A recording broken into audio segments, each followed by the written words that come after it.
تم مجھے یاد کرو میں تمہیں یاد کروں گا، تم میری نعمتوں کی قدر کرو، میری نعمتوں کی ناقدری نہ کرو۔ اللہ رب العزت کا ذکر، اللہ تعالیٰ کی بڑائی، اللہ تعالیٰ کی عظمت، اس کی کبریائی انسان بیان کرے، کیونکہ انسان کو اللہ تعالیٰ کھلاتا اور پلاتا ہے۔ ہمارا فرض بنتا ہے، ہمارا حق بنتا ہے کہ ہم اللہ تعالیٰ کی بڑائی، اللہ تعالیٰ کا نام لیں۔ پیارے حبیب صلی اللہ علیہ وسلم نے فرمایا کہ تم اللہ تعالیٰ کا ذکر اتنی کثرت کے ساتھ کیا کرو کہ لوگ دیکھنے والے تمہیں دیوانہ اور پاگل کہنے لگے۔ حدیث پاک میں آتا ہے کہ جو شخص اللہ تعالیٰ کا ذکر کرتا ہے اس کی مثال ایسی ہے جیسا کہ اس کی روح زندہ ہو، اور جو شخص اللہ تعالیٰ کا ذکر نہیں کرتا، اللہ تعالیٰ کے ذکر سے روح گردانی کرتا ہے، تو اس کی مثال ایسی بتلائی گئی کہ وہ مردہ کی طرح ہے۔ میرے بھائیوں، ہم اللہ تعالیٰ کے بندے ہیں، ہمیں چاہیے کہ ہم اللہ تعالیٰ کی عظمت کو، اس کی کبریائی کو، اس کی بڑائی کو بیان کرتے ہوئے اپنی زندگی کو گزارے اور نیک اعمال کرے۔ اللہ اللہ جب کہا جاتا ہے تو آسمان پر فرشتے اس کے لیے دعائے مغفرت کرتے ہیں، اور جب جو شخص اللہ اللہ کہتا ہے، پیارے حبیب صلی اللہ علیہ وسلم نے فرمایا کہ اس کو سر سے لے کر پیروں تک اللہ تعالیٰ کی رحمت ڈھانپ لیتی ہے۔ سبحان اللہ، کہ اللہ اللہ کہنے سے ہمارا اللہ رب العزت فرشتوں سے دعائے مغفرت کراتے ہیں، اور اس کو اللہ تعالیٰ کی رحمت سر سے لے کر پیروں تک ڈھانپ لیتی ہیں۔ جس وقت میں حضرت ابراہیم بن ادہم اللہ والے بنے تو بادشاہ تھے، ان کے دل میں یہ خیال آیا کہ میں اللہ تعالیٰ کا نام لوں، اس کی عظمت کو، اس کی کبریائی کو بیان کروں، اور ایک تنہائی میں جا کر اللہ تعالیٰ کا نام لے کر میں اپنی زندگی کو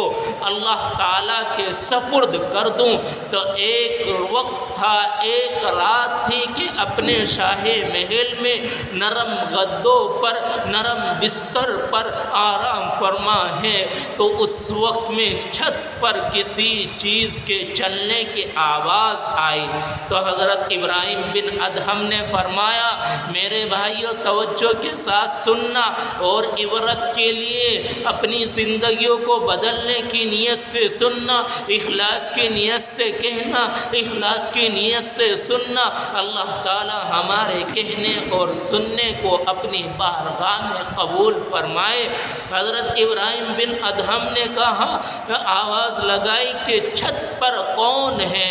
چھت سے آواز آتی ہے کسی اجنبی کی کہ میں اپنا اونٹ، میرا اونٹ گم ہو گیا ہے، میں اپنے اونٹ کو تلاش کر رہا ہوں۔ حضرت ابراہیم بن ادہم نے فرمایا کہ تم بے وقوف ہو کہ چھت پہ بھی کوئی اونٹ ملتا ہے کہ جنگلات میں تلاش کرو؟ تو فرمایا کہ بے وقوف میں نہیں ہوں بلکہ آپ ہو۔ اگر آپ یہ چاہتے ہیں کہ میں اللہ مجھے نرم بستر پر مل جائے، اس شاہی محل میں مل جائے، ان نرم گدوں پر مل جائے، آپ کو نہیں، آپ کو بھی جنگلات میں جا کر اللہ تعالیٰ کی عبادت اللہ اللہ کرنا ہوگا، تب جا کر ہمیں اللہ، آپ کو اللہ نصیب ہوگا۔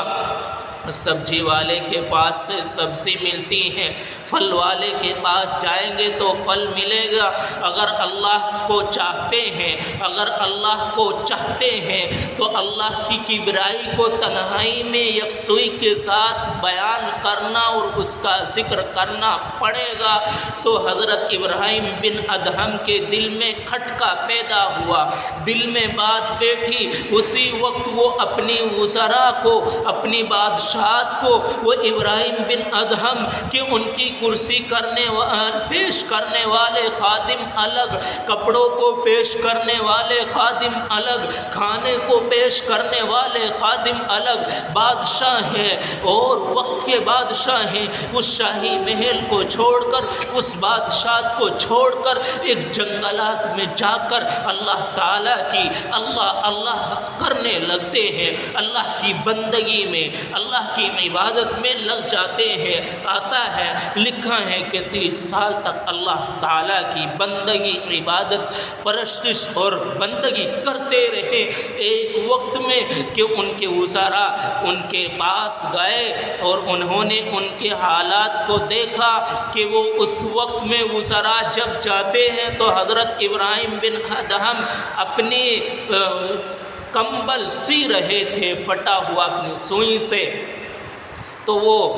وزراء نے کہا کہ ابراہیم بن ادہم کہ آپ اتنی اچھی بادشاہت کو چھوڑ کر اس ویران جنگل میں ہو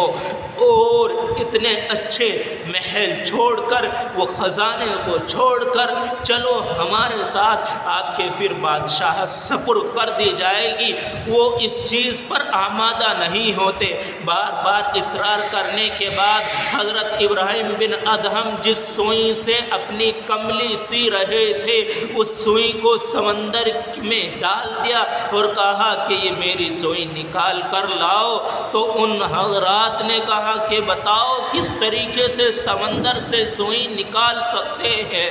تو اس وقت میں حضرت ابراہیم بن ادہم نے سمندر کی مچھلیوں کو یہ کہا، اے سمندر کی مچھلیوں میری سوئی نکال کر لاؤ۔ تو سمندر کی ساری مچھلیاں سونے کی سوئی حضرت ابراہیم بن ادہم کے سامنے لا کر پیش کر دی۔ حضرت ابراہیم بن ادہم نے کہا کہ یہ میری سوئی نہیں ہے اور میں امانت پہ خیانت نہیں کر سکتا، بلکہ میری وہ سوئی لائی جائے جس سوئی سے میں اپنی کملی سی رہا تھا۔ تو حضرت ابراہیم بن ادہم کی اس آواز کو سن کر اللہ تعالیٰ کی رحمت جوش میں آ کر ایک سوئی لے کر آئی، حضرت ابراہیم بن ادہم کی وہ لوہے کی سوئی جس سے آپ کملی سی رہے تھے۔ تو اس وقت میں اپنے وزراء سے، ان حضرات سے جو آپ کو بلانے کے لیے آئے تھے کہ بتلاؤ کیا وہ بادشاہت اچھی تھی؟ یہ جو بحر و بر پر اللہ تعالیٰ نے مجھے حکومت دی ہے، بادشاہت دی ہے، یہ بادشاہت اچھی ہے کہ میں اب اللہ کو اپنا چکا ہوں، میرے دل میں اللہ اللہ سما چکا ہے، اللہ بیٹھ چکا ہے، اب میں نہیں جاؤں گا۔ تو میرے بھائیوں، جب انہوں نے اپنی بادشاہت کو چھوڑا، اپنے شاہی محل کو چھوڑا اور اللہ کی عبادت کی، تو اللہ نے ان کو اپنا لیا اور بحر و بر ان